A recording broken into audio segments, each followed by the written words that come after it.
মকর রাশি মকর লগ্নের জাতক জাতিকাদের জীবনে অভাবনীয় সাফল্য আসছে আগামী 3 মাস, অর্থাৎ আগস্ট, সেপ্টেম্বর এবং অক্টোবর। এই 3 মাস আপনাদের জীবনের মানদণ্ড বর্তমান সময়ের চেয়ে অনেক বেশি বেটার জায়গায় থাকবে, এ বিষয়ে কিন্তু কোনোরূপ ডাউট নেই। গোচরে শনি এবং বৃহস্পতির যে যুগলবন্দি তৈরি হয়ে রয়েছে, তার সুপ্রভাব মকর রাশি মকর লগ্নের জাতক জাতিকাদের জীবনে আসতে চলেছে। শনিদেব বর্তমান সময়ে মীন রাশির ঘরে রেট্রোগেট অবস্থায় 27 জুলাই থেকে থাকছেন। আর দেবগুরু বৃহস্পতি কর্কট রাশিতে পুষ্য নক্ষত্রে অবস্থান করবেন। শনি এবং বৃহস্পতি পরস্পরের ত্রিকোণে রয়েছে এবং বৃহস্পতির অমৃত দৃষ্টি সেটা শনির উপর পড়ছে। তার ফলে কিন্তু বর্তমান সময়ে গোচরে যে 9টি গ্রহ আছে, এই 9টি গ্রহের মধ্যে সবচেয়ে বেশি পাওয়ারফুল বা পরিণাম দেওয়ার জায়গায় শনি এবং বৃহস্পতি রয়েছে, এ বিষয়ে কোনোরূপ ডাউট নেই। আর মকর রাশি এবং মকর লগ্নের জন্য শনি এবং বৃহস্পতি সর্বাপেক্ষা যোগকারক গ্রহ, এ বিষয়েও কিন্তু কোনোরূপ ডাউট নেই। তাহলে কোন কোন ক্ষেত্রে আপনার জীবনের মানদণ্ড অনেক বেশি উন্নত হবে, আমি এইরূপ বাছাই করা 10টি পয়েন্ট নিয়ে আলোচনা করব। যদিও এটা একটা সার্বিক আলোচনা, ব্যক্তিগতভাবে আপনার জন্মকুণ্ডলিতে গ্রহগত অবস্থান, দশা, অন্তর্দশা, তার প্রভাব আপনার উপর পড়বে। কিন্তু তারপরেও যে 10টি পয়েন্ট নিয়ে আলোচনা করব, অধিকাংশ পয়েন্টে আগামী দিনে আপনার জীবনে গভীরভাবে প্রভাব বিস্তার করতে চলেছে, এ বিষয়ে কোনোরূপ ডাউট নেই। চলে আসছি মূল আলোচনায়। সবচেয়ে প্রথমেই আপনার যোগাযোগ দক্ষতা এবং প্রভাবশালী বক্তব্যের জন্য বর্তমান সময়ে আপনার গুণগত মান সেটি আগের তুলনায় স্ট্রং হচ্ছে, এ বিষয়ে কোনোরূপ ডাউট নেই। মকর রাশির জন্য 3 নম্বর ঘর হচ্ছে মীন রাশি। আর 3 নম্বর ভাব থেকে আমরা যোগাযোগ, লেখালেখি, বক্তব্য, মিডিয়া এবং আত্মপ্রকাশ এই বিষয়গুলির বিচার করে থাকি। রেট্রোগেট শনি এখানে অবস্থান করায় আপনার কথাবার্তার মধ্যে পরিপক্কতা এই বিষয়টি ডেফিনেটলি আসতে চলেছে।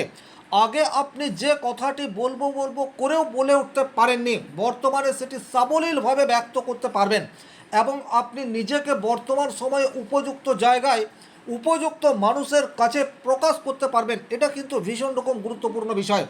আপনার মধ্যে যে কোয়ালিটি রয়েছে, আপনার ভেতরে যে নলেজ বা কোনো বিশেষ ধরনের স্কিল রয়েছে, সেটাকে প্রকাশ করার সুযোগ বা স্কোপ বর্তমান সময়ে আপনার কাছে আসছে।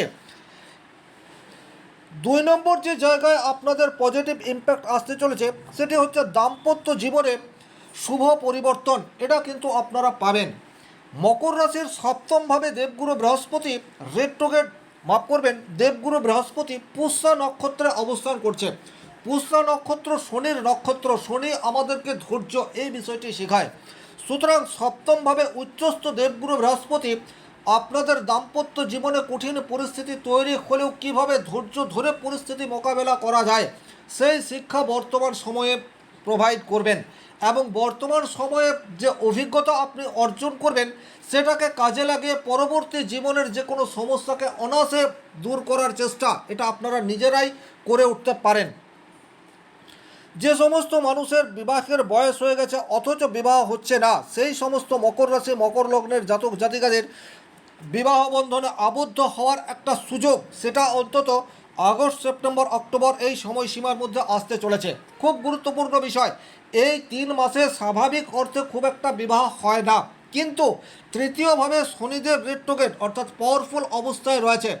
তৃতীয় ভাবটা হচ্ছে যোগাযোগের জায়গা। তাহলে এখন কিন্তু আপনারা চেষ্টা করতে পারেন, হঠাৎ করে আপনার ছেলে বা মেয়ের জন্য আপনি বর্তমানে যদি সচেষ্ট হন, সেক্ষেত্রে উপযুক্ত পাত্র বা পাত্রের সাথে সাক্ষাৎ আপনার হলেও হতে পারে। সুতরাং পুনরায় চেষ্টা করতে পারেন। 3 নম্বর যে জায়গায় আপনাদের প্রভাব আসতে চলেছে, সেই জায়গাটি হচ্ছে আপনার কনফিডেন্স এবং আত্মবিশ্বাস, সেটা একটা নতুন রূপ বর্তমান সময়ে পাবে। যে কোনো কাজ, সেই কাজে যদি আপনি দক্ষতা অর্জন করেও থাকেন কিন্তু কনফিডেন্স না থাকে, তাহলে আপনি আপনার কাজকে যথাযথভাবে করতে পারবেন না। তৃতীয় ভাব মানেই হচ্ছে সাহস, উদ্যোগ, চেষ্টা। এবং এখানের শনিদেব রেট্রোগেট অবস্থায় থাকছেন। রেট্রোগেট অবস্থা মানেই হচ্ছে সবচেয়ে বেশি পাওয়ারফুল এবং রেজাল্ট দেওয়ার জায়গাতে রয়েছে। তাহলে আগের তুলনায় আপনি এখন অনেক বেশি আত্মবিশ্বাসী, এ বিষয়ে কোনো ডাউট নেই। আপনার মনে হচ্ছে কোনো একটি কাজ শুরু করার জন্য একটু ঝুঁকি রয়েছে, সেই ঝুঁকি কভার করার ক্ষমতা বা মানসিক দৃঢ়তা বর্তমানে আপনার মধ্যে রয়েছে। তবে এখানে একটা কথা বলবো, যে সমস্ত মকর রাশি মকর লগ্নের জাতক জাতিকাদের ব্যক্তিগত জন্মকুণ্ডলিতে শনিদেব অত্যন্ত অশুভ অবস্থায় রয়েছেন, তারা কিন্তু বর্তমানে অতি উৎসাহী বা অতিরিক্ত রিস্ক নিয়ে কোনো কাজ শুরু করবেন না। তাতে করে কিন্তু আপনি অনেক উৎসাহের সাথে কাজ শুরু করে দেখবেন প্রচুর সমস্যা তৈরি হয়ে যাচ্ছে। অর্থাৎ আমি যেটা বলতে চাইছি, সেটা ওভার কনফিডেন্স যেন না আসে, এটা আপনাদেরকে খেয়াল রাখতে হবে। 4 নম্বর যে জায়গায় আপনাদের নিশ্চিত রোজগার বাড়ছে, সেটা হচ্ছে স্কিল নির্ভর প্রফেশনের সাথে যে সমস্ত মানুষজন যুক্ত হয়ে রয়েছেন। আপনাকে অর্থ আপনার শিক্ষাগত যোগ্যতা দেয় না, বরং হাতের কাজ, সেখান থেকেই আপনি অর্থ উপার্জন করেন। এই সমস্ত ফিল্ডে যারা রয়েছেন তারা কিন্তু ভালো সুযোগ বা ভালো অর্থ বর্তমান সময়ে আর্ন করতে পারেন।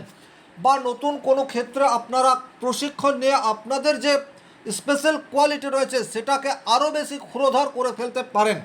ওভারঅল যেটা বলার, স্কিল নির্ভর প্রফেশনের জন্য বর্তমান সময় সেটি কিন্তু একেবারেই উপযুক্ত।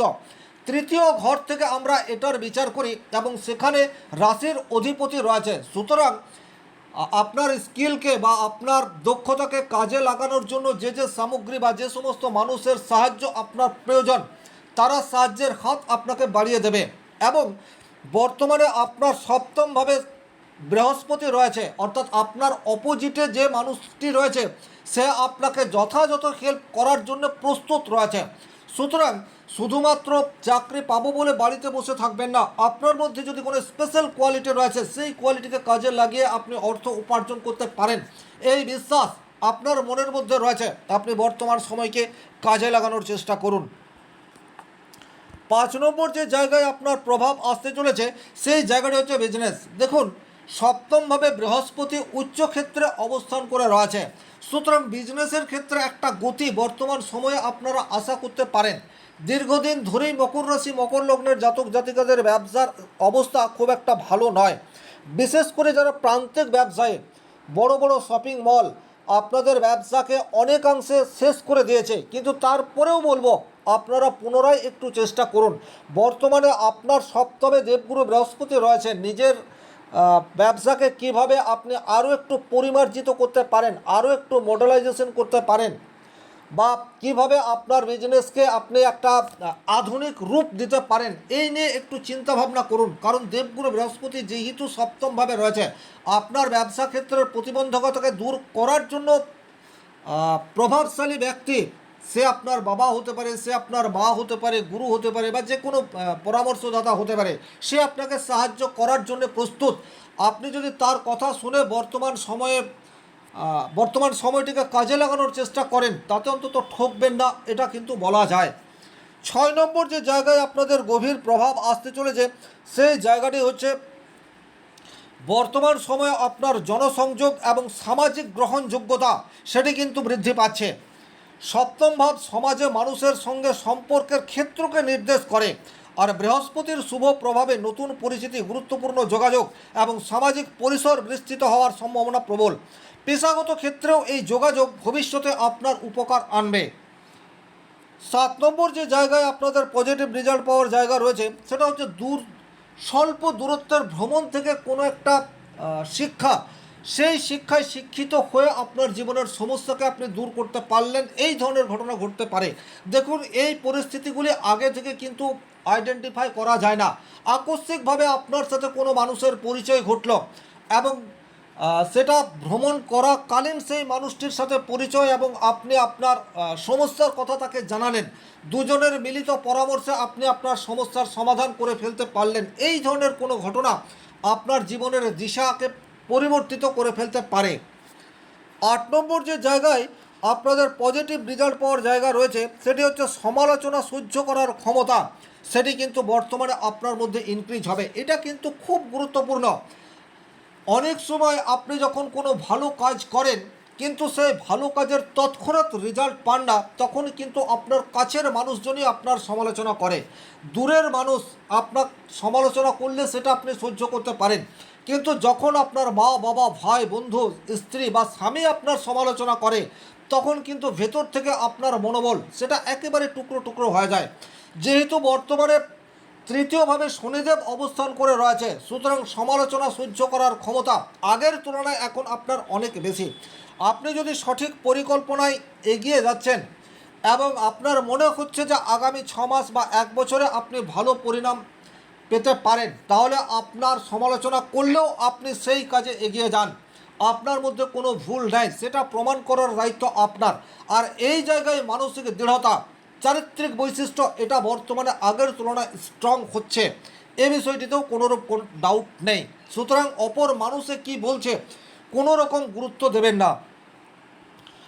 9 নম্বর যে জায়গায় গভীরভাবে প্রভাব আসতে চলেছে সেই জায়গাটি হচ্ছে বর্তমান সময়ে লিগ্যাল কোনো ইস্যু এবং তার স্থায়ী সমাধান বর্তমানে আশা করা যেতে পারে। অর্থাৎ যে সমস্ত মকর রাশি মকর লগ্নের জাতক জাতিকারা জুডিশিয়াল সমস্যায় বর্তমানে জর্জরিত অবস্থায় রয়েছেন, তারা সেই সমস্যা থেকে বর্তমানে বেরিয়ে আসতে পারেন। সেটা যে কোনো উপায় হোক না কেন, আইনি জটিলতা থেকে মুক্ত হওয়ার একটা প্রবাবিলিটি সেটা কিন্তু গভীরভাবে দেখতে পাওয়া যায়। 10 নম্বর যে জায়গায় আপনাদের পজিটিভ ইম্প্যাক্ট আসার জায়গা তৈরি করে রেখেছে সেই জায়গাটি হচ্ছে বর্তমানে মানুষ হিসেবে আপনি কতটা স্বীকৃতি পাচ্ছেন, এটা খুব বেশি গুরুত্বপূর্ণ নয়। আপনার মধ্যে যে কোয়ালিটি রয়েছে, আপনি কি করতে পারেন, বর্তমানে এটাই আপনার কাছে অনেক বেশি গ্রহণযোগ্য। সুতরাং নিজের মতকে প্রায়োরিটি এটা বর্তমান সময়ে আপনাকে দিতে হবে। আর ভেতর থেকেও আপনি এখন আগের তুলনায় অনেক বেশি শক্তিশালী এটা ফিল করতে শুরু করবেন। দেখুন, গ্রহের প্রভাব সবসময় বাহ্যিক রূপে পড়ে না। আপনার অন্তর্মননের চাল চলন, অন্তর্মননের কথাবার্তা, অন্তর্মননের আবেগ সেটা কিন্তু অনেক বেশি বাহ্যিক জীবনের উপর প্রভাব বিস্তার করে। আর বর্তমান সময়ে যেহেতু শনি এবং বৃহস্পতি অত্যন্ত পাওয়ারফুল অবস্থায় আপনার তৃতীয় এবং সপ্তম ভাবকে প্রভাবিত করছে, সুতরাং আপনার কনফিডেন্স লেভেল আগের তুলনায় অনেক বেশি শক্তিশালী। এটাকে কাজে লাগিয়ে আপনার যেটা ঠিক বলে মনে হচ্ছে তাতে যদি মানুষ সমালোচনা করছে করতে দিন, আপনি নির্দ্বিধায় এগিয়ে যান। সাকসেস সেটা শনি মহারাজের কৃপায় আসবেই, এ বিষয়ে কোনোরূপ ডাউট নেই। এই ছিল এই ভিডিওটির মূল আলোচ্য বিষয়। ভিডিওটি ভালো লাগলে লাইক করবেন, কোথাও কোনো প্রশ্ন বা সংশয় থাকলে কমেন্ট বক্সে লিখে জানাবেন। আর ব্যক্তিগতভাবে নিজের জন্মকুণ্ডলী বিচার করতে চাইলে স্ক্রিনে দেওয়া নাম্বারটি সংগ্রহ করে যোগাযোগ করতে পারেন। শনি মহারাজের কৃপায় আপনাদের প্রত্যেকের মনস্কামনা পূর্ণ এই আশা রেখে আজকের ভিডিও এখানেই শেষ করছি। ভালো থাকুন, সুস্থ থাকুন, ধন্যবাদ।